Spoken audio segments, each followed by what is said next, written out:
కర్నూలు జిల్లా మంత్రాలయం నియోజకవర్గం కౌతాలం మండలంలో వైసీపీకి చెందిన కార్యకర్తలు భారీ సంఖ్యలో టీడీపీ నేత చూడి ఉలిగయ్య ఆధ్వర్యంలో మంత్రాలయం నియోజకవర్గం తెలుగుదేశం పార్టీ ఎమ్మెల్యే అభ్యర్థి ఎన్ రాఘవేంద్రరెడ్డి 200 మంది వైసీపీ కార్యకర్తలకు టీడీపీ కండువ కప్పి పార్టీలోకి ఆహ్వానించారు.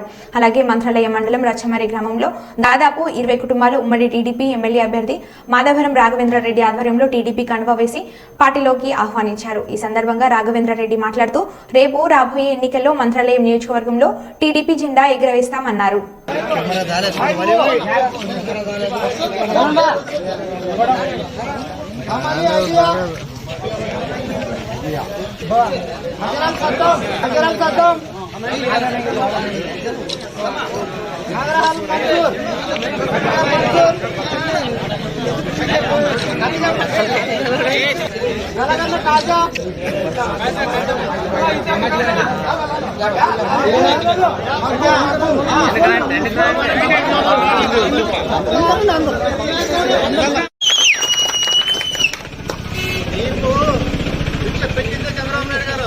అలాంటి వ్యక్తిని మధ్యస్థిమితం లేదు, నీకు మధ్యస్థిమితం లేదు, ఒక్కోడుగా నిలబడుతున్నాం మేము.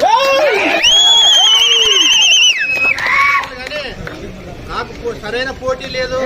సరైన పోటీ కావాలనుకుంటే మరి ఇంకెవరున్నారో నీకు తెలియదు. కాబట్టి ఖచ్చితంగా మంత్రాలయం నియోజకవర్గంలో ఆ దేవుడి సాక్షిగా ఈ దేవుడి సాక్షిగా అంటున్నాం కదా, మేము ఛాలెంజ్ చేసి చెప్తున్నాం. నెలలో తెలుగుదేశం జెండా ఎగురుతుందని చెప్పి ఈ సభాముఖంగా తెలియజేస్తున్నాం.